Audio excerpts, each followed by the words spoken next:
Hello everyone, my name is Garrett Gruss and I'm a research assistant with the Honors College, and today we're going to look at the three-point bend test that we have here. So the machine we have is constructed out of aluminum extrusion, and what we have is a linear rail right here. This is just an MGN 12H. We've got a stepper motor. Just got a little nut that it drives. It's pretty simple construction. Main goal was to get it working as quickly as possible. And you can see above, it's got two clamps. So these are just binder clips actually, because that's the best way that we found to provide a pinned connection. And then it's got another aluminum rail right here at a 45-degree angle, and so that's when it pushes it, you know, it's got that nice edge there. And so the samples that we use, we just 3D print them because that's the material process we're looking at. And so this is just a tray of them, and then when you got them individually, they look like this. This one's a different color because it's got some wood filler in there.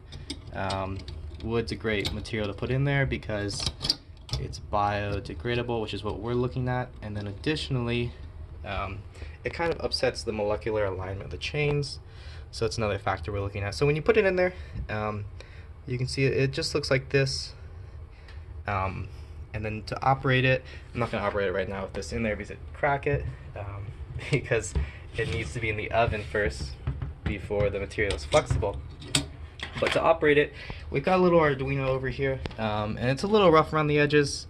We're working on improving that, but essentially you would just push a button, and then it operates the rail. And it's not fast at all, primarily because it's viscoelastic when it's in the oven. We heat it up to its glass transition temperature, so it is slow because of the viscoelastic stress, but you can see it moves it. It takes about 35 seconds to move this, and then what we do is to operate it, we would put it in here. And so this is just a toaster oven that has a broil effect. You can see it's got heating chamber coils here and there. So we've got heating chamber coils on the top and the bottom.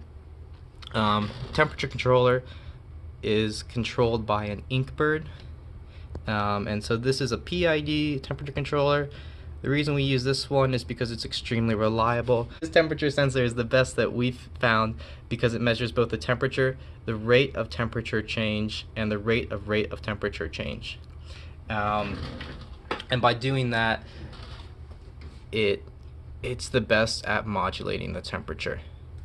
If I can get through all the settings here, you can see it is the most comprehensive that we've found. So to operate this machine, what we primarily do is we'll take the sample, we will insert it into the vise, and then once the temperature controller reads the value we want, we usually put it in around 60 degrees, as that is right above the glass transition temperature of PLA, which is the material that we test.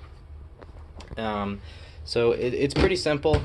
You know, this machine is built to fit perfectly in here, and so you would insert it, you just close it, and then we would just let it sit in there for about 10 minutes, so that the PLA in there, if you can see there's a lot of glare, so that PLA in there can adjust to the correct temperature, and then after that we'll just operate the linear element right here. So this will just move, and it's fairly simple. So obviously there's a few concerns we had, like, can this stepper motor handle that temperature? Can the linear element handle the temperature? And so far it's been able to. They're rated to, but our main concern was whether or not we would have accurate data, if the stepper motor could produce the correct amount of torque at that temperature, because they do have a max operating temperature around 80 degrees Celsius. But we haven't had any issues so far, and I'll include a video also of the bend machine working. So just a quick rundown of what we're doing here is we're looking at these materials. These are the samples that we have, and they're just PLA. Some of them, you can see this one's brown because that's a little bit of wood in it, and I've got other ones that are, this is just pure PLA, and it's gray from the pigmentation.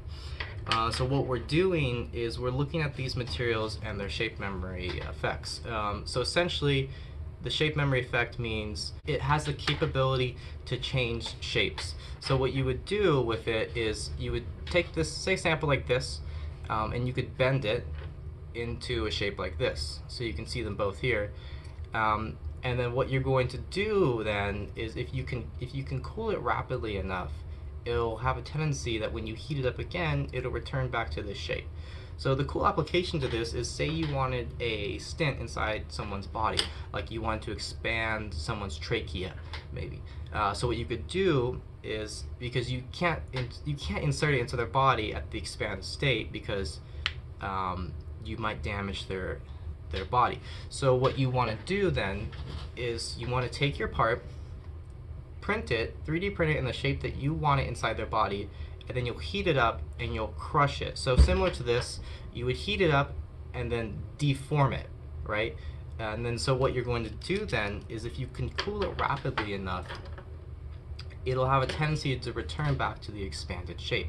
So you can insert the crushed one into the person's body, heat it up within their body, and it'll expand to the shape that you want. And so this is really cool.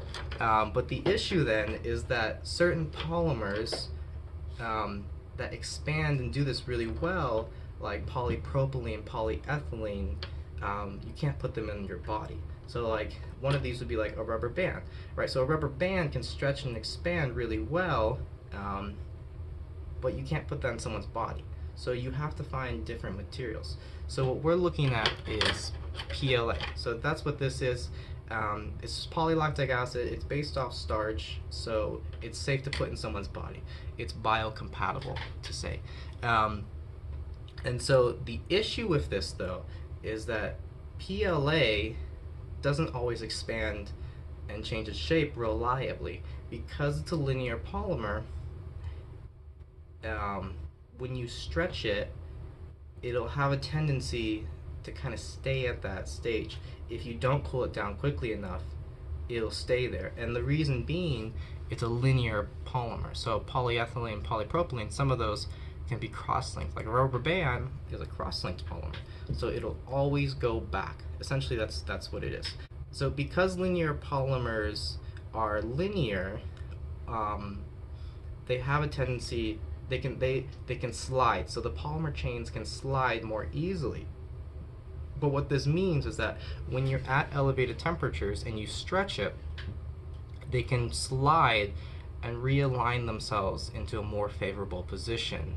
The issue with that is that now that they've realigned to a more favorable position, like if you were to stretch it and they'd realign to this favorable position, they won't want to return back. So say you make that trachea stent, well, you crush it and you leave it in the oven for a little too long. Well, when you go to put it in someone's body and heat it up, it won't heat up anymore and expand because it's kind of realigned itself to be comfortable in that crushed position. So what we're looking at is finding how temperature and time relate to the shape recovery, right? So if you keep it in there for like an hour, you're not going to get any shape recovery. But if you keep it in there for 2 minutes, you'll get a pretty decent amount. So that's what we're kind of trying to find that relationship by.